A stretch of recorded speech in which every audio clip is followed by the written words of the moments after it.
Voltamos para o segundo bloco do programa de hoje sobre empreendedorismo. Estamos conversando com o professor Laércio Luiz dos Santos, que tem formação em economia de empresas, pós-graduação em gestão estratégica de pessoas e especialização em qualidade total e produtividade. Professor Laércio, nós temos agora uma pergunta de um telespectador.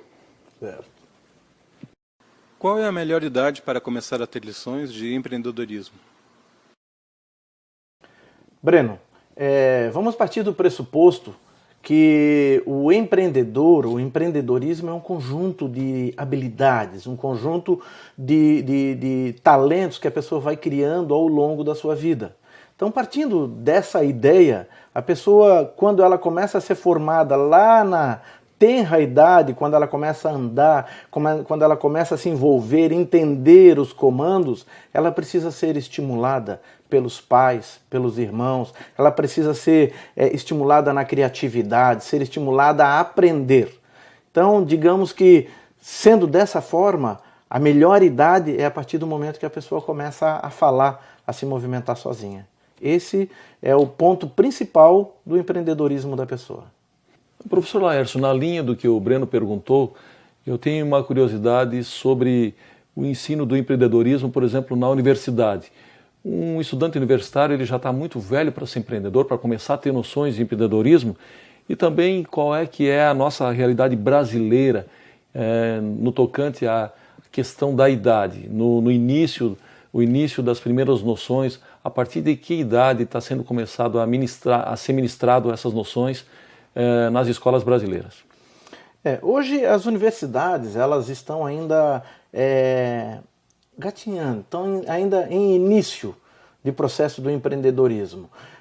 Hoje o estudante universitário, não é que ele é tarde, nunca será tarde para ele se tornar um empreendedor.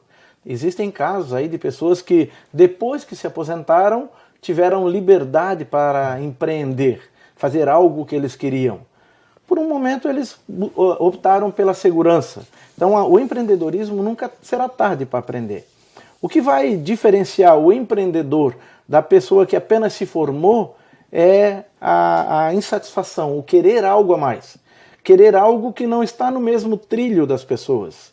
Então o estudante hoje ele entra na universidade e ele vai ter dois focos. Ele vai dizer, eu vou estudar para fazer um concurso público, porque aí eu vou ter um salário, eu vou ter garantia de emprego e vou poder me aposentar tranquilamente.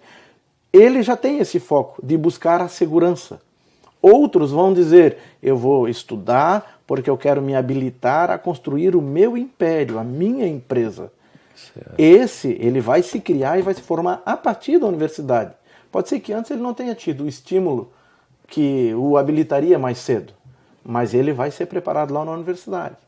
Hoje as universidades públicas, ela ainda é quase nulo o estudo do empreendedorismo, porque elas têm uma série de diretrizes do MEC que elas são obrigadas a seguir.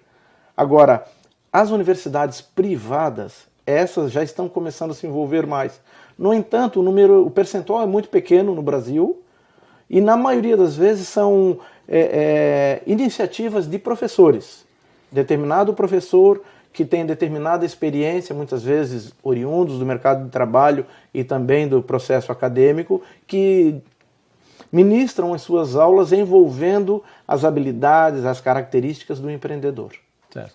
Bem, e alguém com horário certo, salário definido no final do mês, que está, vamos dizer, numa zona de conforto, né, a que o senhor se referiu anteriormente, essa pessoa pode ser candidata a ser um empreendedor? Do que ela precisaria abrir mão? Esse será um grande desafio que ela vai ter que romper.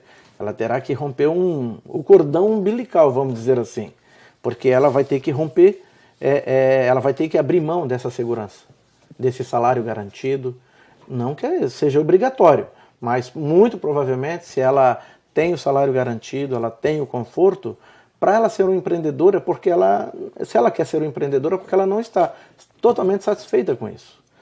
Pode ser que ela elabore um plano para daqui a pouco, quando ela se aposentar, ela se torne um empreendedor. Mas para isso ela precisa caminhar a partir de agora. Preparar-se a partir de agora. Porque daqui a pouco ela se aposenta, ela pode se tornar um empreendedor. Se ela quiser se tornar um empreendedor e manter o seu status quo, provavelmente ela não vai conseguir. A gente tem notícia de muitos candidatos a empreendedores que largaram os seus empregos, né?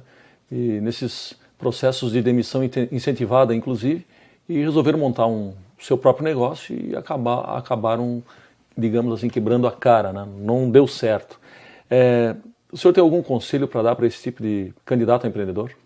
Opa, essa é uma pergunta importante. Quando a pessoa ela almeja chegar em algum ponto, porque às vezes a pessoa vislumbra, a partir de um plano de demissão incentivada, ela vislumbra que vai ter um determinado volume de dinheiro e ela diz, com isso eu construo o meu negócio e vou me tornar no mercado. Mas ela não estudou o mercado, ela não sabe qual é a concorrência, ela tem um conhecimento, mas ela não utiliza isso no mercado. É diferente. Então ela precisa fazer um estudo de mercado, ela precisa se habilitar no mercado, precisa se preparar, saber qual é a concorrência, quantos, onde, qual é o mercado que ela vai atuar, porque aí então ela vai criar um objetivo definido na vida dela e vai ter que pagar o preço. O que ocorre hoje é que as pessoas, todo mundo quer ir para o céu, mas ninguém quer morrer para isso. A pessoa precisa pagar o preço. Tá certo, nós precisamos chamar mais um rápido intervalo, nós voltamos em seguida, um instante só.